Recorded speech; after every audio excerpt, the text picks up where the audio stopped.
Welcome to episode 7 of Roaches, our podcast where we talk all things entrepreneurship and our business journey. I am Hannah, this is Ariel, and we are the co-founders and sisters of Happy Box. So, sisterpreneurs, if you will. Yeah, that's something we should trademark. Yeah, we should probably do that. Okay. Sue someone who uses it. Sue everyone who uses it. Cease and desist. Cease and desist. Okay, so our question of the episode is, what are 3 hard truths you don't want to hear when starting a business? That's a good question.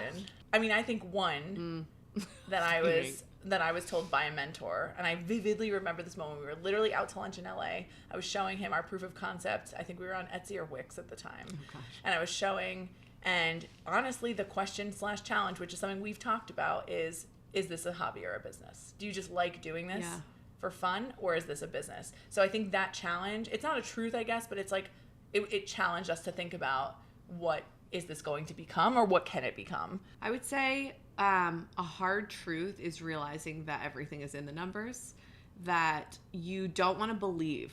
Like, I feel like as like an entrepreneur, we're all creatives in our own way. We have to creative problem solve all the time. You might actually be a creative. You might be a writer, whatever your kind of background is. Most entrepreneurs, I'll say, are probably not starting a company because they're like, I understand the numbers. I know how to do this from a business standpoint. Yeah, they have like an idea. They have a great idea, or like an idea that they want to turn into something that will be profitable, right?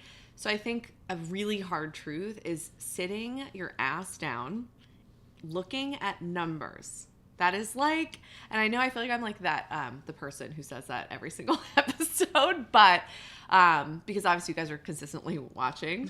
I just think that it's so important that we can never overlook that. And I think it took us a really long time to really get to a place where I am this crazy person who's like consistently in spreadsheets, and I have like an entire checklist of things I do every single day to make sure that our business is healthy. And I think one of the biggest pivotal moments for me, it was actually pre-COVID. It was when we had been introed to this woman who is an incredibly successful investor. Yeah. She's an angel investor, right? She's an investor, like VC. She's like a powerhouse of a woman. I mean, like, you don't want to mess with her. She's like tough as nails. She like definitely, I mean, she has so much experience, such a killer, like successful story. And she has a passion for supporting women. So we met with her, and we were pre like our extreme growth. Mm-hmm. And we were like, we are Happy Box. And it was just like, la, la, la. Like, and she immediately said, what are your numbers? And we kind of looked at each other. She said, you're dead. And I remember being like, what? And she was like, if a woman in business does not understand her numbers, if she has to turn to someone, if she has to go to X, if she stutters, she will not get funding. And that's a problem in the space 100%. That is a spatial problem, but it also speaks to, as entrepreneurs, you have to know your numbers. You have to understand everything. You have to be able to, it should roll off your tongue. I can tell you every part of our business right now, and it's that moment for me was a huge eye-opener. Was we're not going to be taken seriously until we know our numbers.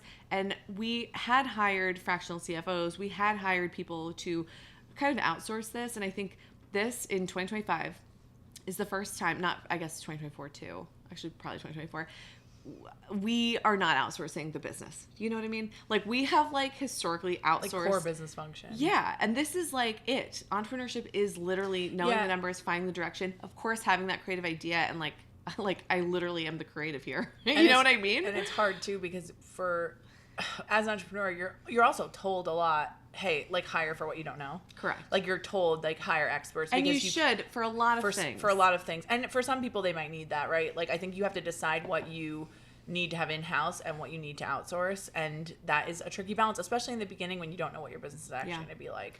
Yeah. Back to the hard truths. So that was a really big hard truth. Huge. That, like, we had to learn along the way, but we were kind of told that at the start of the business. The other thing that woman said to us, which stuck with me. Carol, she's amazing. Yeah, that stuck with me was, I remember her saying, why we weren't looking for investment at the time. It's not like we were looking, but we were just having an informational interview with her for context. She was an investor, but we weren't necessarily looking. She's just a contact. We went to network with her. Yeah, just networking and looking for mentors. And she said, why would anyone invest in you if you're doing this as a side hustle? Which we were at the time. We were side hustling the business, and that really stuck with me because I was like, not only is that I don't, like, if I'm side hustling, that clearly tells me I'm not fully believing in the business idea, and I'm not believing in myself, and why would I ever expect anyone else to give us any money? It was a great perception check. It was a great, like, those conversations, like, because, when you're side hustling, we were working full time and then we're doing this at night. So to us, this was our huge passion project. But to anybody outside,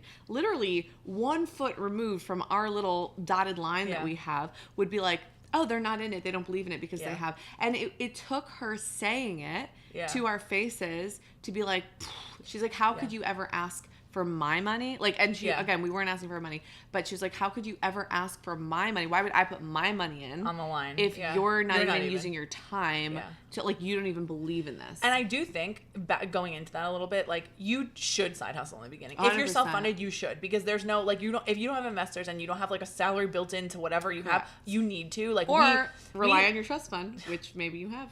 We did not. Mom, do we have one? Mom, can I have one? Can I have it now? We keep asking. 30s, 40s? We keep asking for where the trust fund is. It doesn't exist. Apparently. We don't have maybe one day. But that was really, like, 100%, if you're self-funded, you should start this on the side to prove the concept, do your testing, use the resources of a bigger company, get your salary somewhere, and then go and side hustle it for a little bit and learn. But there is that point where you have to quit, which is a whole episode in itself. But actually, we should talk about it. Do you remember the moment? I remember exactly where I was, what I was doing, the time of year, everything. When I knew. Yeah, I remember where I was sitting when I texted my boss because she couldn't take a phone call. So I'll paint the picture for you. So we had exponential growth during COVID. October 2020 it was. October 20. Well, that's when we actually quit, but this is I'm talking about a few months before. So COVID, obviously, we all know March 2020. We had just moved into our new warehouse and I had just postponed my wedding. I will never forget this moment as well. It was also pivotal. It was our second warehouse. We're now in our third, where we've grown a lot. It's amazing, blah, blah, blah. But we're literally moving into our second warehouse. And I had this moment of, oh shit, the world's about to shut down. We just signed on to a crazy lease and I have to cancel my wedding.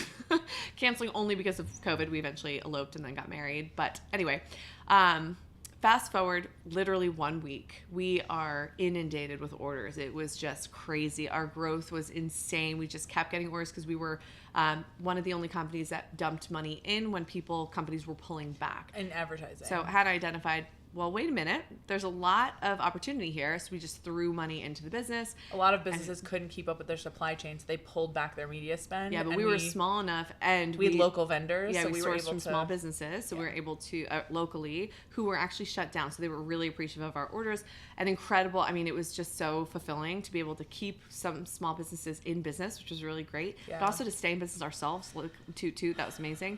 So anyway, fast forward, March, April, May, June. June, I remember looking at, I had our spreadsheet open and thinking about how many orders we were behind because we were side hustling. And while we were trying to communicate with our customers, really, it was a hard thing for people to understand. They go from, hey, I got my Amazon order in 2 days and I can't get my care package to my friend. 100% customized, handwritten card, even with supply chain issues, with which we, of course, ran into. Everyone ran into it during COVID. Like, they didn't understand. And I remember looking at this sheet and I'm like, by my calculations, we'll never catch up. Like, we're never going to catch up on orders. And I literally look up and I was like, we got to fucking quit. Like, that's it. Like, are we doing this? I think my actual question is, if we're going to do this, it's now. Like, it is right now. We are striking oil. And, like, it's either sure, play it safe, have a salary, or we go all in. Yeah. And so we made the decision in June. And we were going to both quit in September. We're both going to quit in September. That was we were working towards quitting in September because I quit in September. We were refinancing our apartments because it was COVID. Our interest rates are killer right now. But I pushed her. Like, I remember her looking up and being so angry at me. You were so pissed. And I didn't understand why. Because I was like, it's either we do this seriously and we catch up and we commit. And luckily we were both personally saving because we knew this moment would probably come. So we were both personally saving to give ourselves a personal runway. But why were you so angry? Do you remember being angry? Because you flipped the switch. It was like all of a sudden the ding. Yes. It was a light bulb. It wasn't a discussion. It was like, go call your boss. No, I was like, I literally remember I looked up and I was like, we need to quit. I wasn't angry at that. When I had to do it, you were like, do it. Oh yeah, text her. Let me give me your phone. It was like because she wouldn't have. You wouldn't have done it. Well, my boss was kind of a bee, and it was hard. But so then even more reason to quit. Yeah. You needed a gun to your head. And I then was quit lucky. A few weeks later. Yeah. Then Ariel waits another month, so I quit. My refi wasn't done. But honestly, wasn't done. What made me feel better was the way my boss reacted was not great, and I think that made me feel like I did the right thing. You know why? Because you were working for a company, not a person. Like, do you know what I mean? The company was great. I think she was just a poop leader. Poop. Yeah. But yeah, so June is when we realized, and we made a plan. We made a plan to do it. We took care of our shit before we refinanced, which took a lot longer. We decided the team we probably needed. Yep, we we planned. We didn't just say we got to quit. Okay, let's go. Honestly, thank God we did. Yeah, and then what happened? We doubled our business in a month. Yeah, that's literally what happened. In October to November, we doubled, and then November, December, gifting. Yeah, that's crazy. One advice. If you're starting a business, you're in the throes of it, and you're not sure if you should quit a side hustle, or if you should quit your full-time job to focus on your business or your idea. Or when the moment is. Yeah, or when that moment is, there's a breaking point for sure. And it's and again, we were told this by mentors, but we also figured it out ourselves. It's there's a moment where you realize that you're hurting the business by not being 100% focused. Yep. And we noticed that, if we were working our full-time jobs 9 to 6 and then only doing Happy Box 7 to midnight or 1 a.m. every night and weekends, it was half the time. We're investing all our time in this other person's business instead of our own. And we realized, and we saw it, and it's funny, people were like, oh, well, you grew because of COVID. Yes, we grew because of COVID 100%. We also grew because we put 100% of these brains into the business versus tired nights and weekends. I'll never forget too, because we did move into that warehouse, and I had the luxury, I was a creative director at a big ad agency. I had a team who I could direct from afar, which of course we all had to do because of COVID. I didn't have to be on camera. But I did a lot of my calls in the warehouse because there was, you just have to figure out a way to make it work. We had a business that was catapulted. It was taking off. Mm-hmm. And I also had responsibilities as a creative director. So I definitely moonlit. I'm not sure my bosses really knew about it, but you do what you have to do. This is I was a cog in a machine somewhere. Yeah. But I was one of the leaders of a company that was on the horizon and going to be, then in the next 2 years named the 53rd fastest growing company in America. So I had responsibilities. And you didn't drop them. Yeah.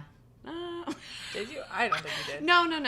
We were really responsible. No, we were really responsible. But I did receive an entire truck full of boxes while on a call presenting creative, which if you've ever done any sort of receiving yourself, not just watch people do it, you're out of breath, you're sweating. I have a picture of me just drenched in sweat with my headphones, just yeah, so the reason we did this creative direction here, and we wanted it to be organic, it was, that was probably the worst it was, but it was, I got away with it for a really long time. And then I did eventually quit, which took everyone was shocked. That's what I didn't understand. I'm like, how could you not know? And then I'm like, how good would I have been if I did 100% of that? Oh my God. And you said your boss reacted really poorly. Yeah, you'd think also, I was just kind of bummed that she's a woman and you'd think she'd want to empower an entrepreneur that's a female. We were also I was in a really cool startup company that had a lot of funding. So and they were all starting. Everyone at that company was super innovative. Everyone started their own business. Staying in that network has been super cool and see what everyone built. Can you name it? It's a cool company. Yeah, I was working at Casper. It was really cool. Yeah. Loved the company, loved the mission, loved the people. It was really, really great. But I was pretty bummed at how at the time the CMO reacted. I don't think she lasted anyway, right? She didn't last, but she was kind of this is a bad idea, Hannah. She wouldn't even take my call. She texted me back, she just said, I said, can I call you? And she texted me back, are you leaving? And I was like, well, this is awkward. And I was like, well, yes, but I'd love to talk about it. And she did she say you weren't going to make any money? Yes, she said I wasn't going to get any money. I haven't thought it all through, and that a startup entrepreneurship is very hard, and that I should really consider consulting with her and working with her still, even if I quit, because I'm not going to make any money in this way. I can pay the bills. And I was like, you're making a lot of assumptions. Do you know what my boss said, which I'm remembering right now? I called him and I said, hey, listen, like, this is what's happening. I started my own business and it's actually taking off, and I, appreciate the opportunity you gave me, and I have loved working on this team. What notice would you need to find a replacement? I'm happy to, 2-3 weeks, whatever you need, but just know that I will be transitioning. There's no amount of money or anything that could happen that would keep me here. I'm just telling you. And he was like, I thought about starting something once. That was his response. I could have done it. I could have done it. And I was like, oh, and I was a little pissed. I like kind of twisted the knife a little. I was like, what were you going to start? What was the company that you were going to start? He's like, well, I don't know. I thought about starting something. And I'm like, okay, did you? And I think that's just like jealousy a little bit, I guess, because I was like, well, that was a really weird way to react to someone. But I don't know. Yeah, it's weird. People react very strangely when you. Well, I guess if they're not entrepreneur, well, I think this guy definitely wasn't. He's like a, to understand it a little bit more. Like, my boss was, I think, struggling in her role and really needed the support, and she was bummed that I was gonna just leave all this support because I would do anything. Her pack mule just left. Yeah, I worked hard. I think that's it's a natural response to kind of freak out. But and also if you're not entrepreneur, we've had an employee who left us and he's starting a bagel company or bagel shop. Cheeches. Yeah. So and we're super proud of him. We're like, how could we help you? Because it's we really get it. Love our team, and I don't want anyone to leave. But if they're gonna start something, that's awesome. That's so amazing. I hope they learn from us, and learn from our mistakes. Yeah, and we can learn from their mistakes too. Yeah, because there will be many, as we know, in this journey of entrepreneurship. Yeah. Should we get to the win of the week? Yes. Okay, so this is my nerdy. I guess since we're talking about this major brand that I used to work on and this huge agency, something I did there, which I learned to do from there. Or from that agency, was create brand guidelines. We spent maybe 6 to 10 months on this massive overhaul refresh of this particularly huge client, which I'm not going to name. I actually think I could get sued for naming them, so I absolutely won't. And what does brand guidelines mean for people who aren't in marketing and advertising? When you're starting out as a business, you definitely don't need to think about this. So I'm going to say that as a creative director myself, you don't actually need to think about brand guidelines. However, when you start to establish your brand, or you want to refresh a brand, or you just want some consistency and to really feel professional, you absolutely need something called a brand book or brand guidelines, which it basically is the key to creating a consistent look and feel, tone of voice, photography kind of guidelines and specs, just kind of setting color the visual type. Setting the visual direction of the company as a whole. This allows you to onboard baby creatives, that I call them, but interns or junior art directors, things like that, to just kind of make sure that your brand is consistent. It ensures, or should ensure, that you're not deviating from those brand guidelines. So you look consistent and professional. You'd also onboard agencies or partners with this look and feel. Yep. You can work with amazing partners and kind of say, this is our brand book, go make it happen. So if someone's making creative, assets for you or promotional material, they should follow those guidelines. So this is a huge pivotal moment in in a brand journey, really kind of being able to set your brand guidelines. And when you're starting, you're just kind of not there. You're kind of okay, do this, do that, pivoting a lot and changing a lot.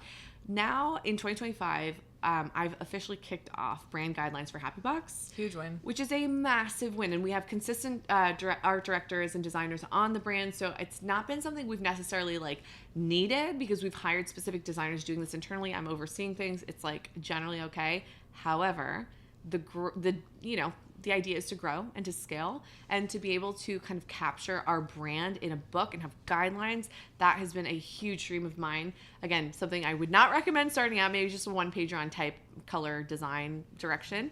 But to have a brand book with everything that we've kind of, that we are establishing, tone of voice, all those things, it's huge for me as a creative director. So I'm really excited about that. It's not a win yet, but I think it's even getting here is a huge win. Yeah.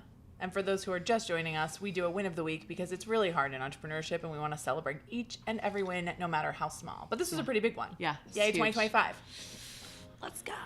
Awesome. Well, thanks for joining us. Tune in next week when we talk about more entrepreneurial shit. And if you have any questions, please DM us at HappyBox. We are answering our most commonly asked DM questions.